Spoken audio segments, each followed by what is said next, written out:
Hello everyone, welcome to another moto vlog on my channel and my several part series. I believe I think this is part 5 of this maybe. Well, my short-lived Blue Ridge Parkway run that I was wanting to do, about a 100-mile stretch of it, looks like is going to be cut short, unfortunately, because as you can tell by this, and the part of the road I'm on is lighter than the other side. They are doing all this road construction, and as that sign says, loose gravel. They're putting loose gravel down and then spraying it with sealer, and then going to try to repave it. And they have really screwed this road up right now. This would be dual sport or KLR or something kind of territory, where the car tracks aren't, in the middle of the road. They haven't packed it down yet. There's loose gravel, and I can hear every now and then, something hitting the front headers on my bike, where it's a 4-cylinder, where the headers are right behind the front wheel. And it looks like what I'm going to do is I was talking to a couple people riding an Indian, some like pretty nice people, kind of more hardcore biker people though, not really super friendly, but they were friendly enough. They were telling me I had about 7 or 8 miles and I could jump off Parkway, since I do have about 40 miles left, that I could jump off the Parkway and go into Maggie Valley, which is kind of what I was wanting to stay the night anyway. And I was just going to buzz through Cherokee and go that way, just because could care less about the whole casino thing. Just my 2 cents. If anybody's a gambler, don't mean to offend you, but this is not what I had in mind. This road has been so-so since the road construction started, but I'm not going to ride my bike in 30 or 40 miles of this. It's not enjoyable, as you can tell by the speedometer. I'm doing 25, and it's not as bad as riding in a gravel driveway, but it's not far from it. This is definitely sucks, but it has to be done. They can't totally shut the Parkway down, but they could have definitely given more warning signs than just a flagger at the start of this and shutting down one lane. Because the sealer side, they're not going to let anybody drive on, but this part is okay. They definitely should have, more signs of warning about this. I was kind of fine when it was like that for several miles. It was kind of rough, and kind of, you'd feel it in the bars, kind of constantly vibrating, but it wasn't unbearable. I just went 35 instead of say 40 or 45, and just kind of took it easy and not put a lot of lingo on the bike. But this right here, this really sucks. I've been wanting to do this trip for a while, and I don't want to, another thing I want to do is all the rocks or whatever.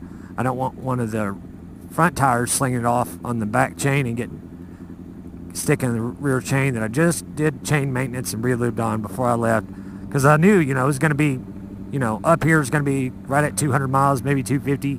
On the way back home, it's the same thing. I don't really enjoy interstate riding because people don't really pay attention, even though this way takes several hours longer. But I feel like you earn more of the ride this way, and you see more scenery other than just slab of interstate, so to speak, like some people call it. I'm not bummed. It's been a good trip. Weather's been pretty good. It's pretty cloud cover right now, and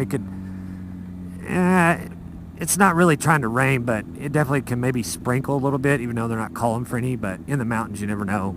I don't know how much longer this is going to last. Oh, well, there's a flagger for it, so maybe the worst of it's over, I hope. We'll see.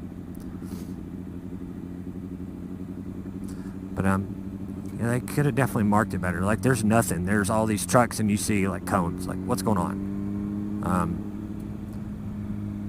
This, I think, is just same thing. What that is up there, it just hasn't been sealer on one side. Sure feels that way to me, and looks that way visually. So I don't know. I am kind of bummed, that this happened and kind of screwed up my trip a little bit. But I'll work around it. I don't know where that.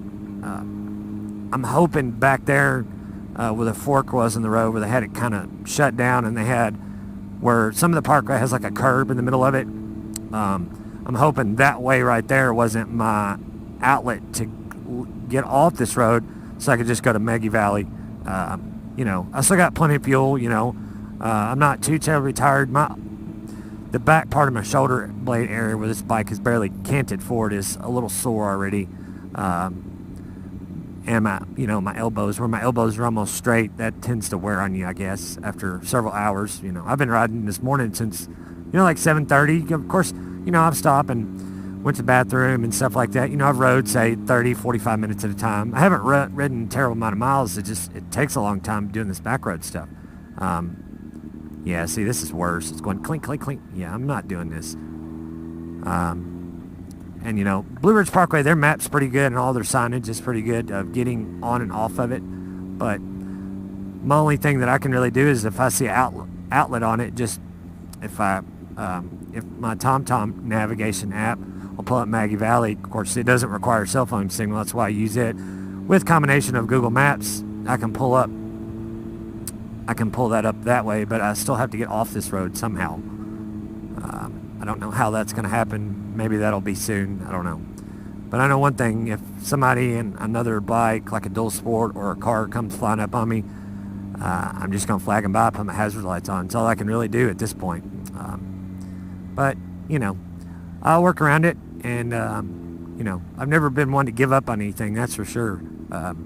Most people would not buy a somewhat hunched over bike this far. Not that FC6 is that uncomfortable, but it's really, I've had it long enough now that I've found its limits. It's really about 100 to 150 mile a day bike.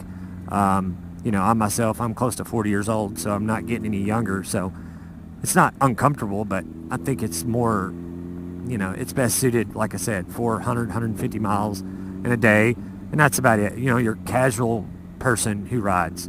The casual person who rides, on a weekend or whatever, rides to work and back, in my opinion, they're not going to buy a bike like this. Of course, they could.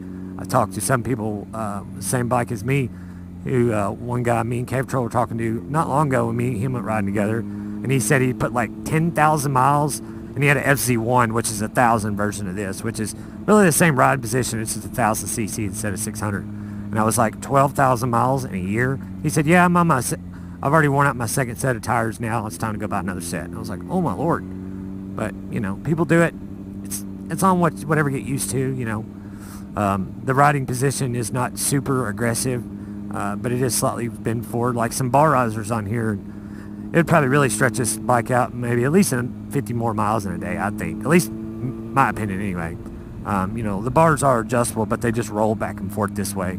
It doesn't necessarily help the part that your arms are down. When you roll it this way, it would just mean your arms are straighter and you sit back more. But as far as your arms, like, instead of being up here, is what would help. But whatever.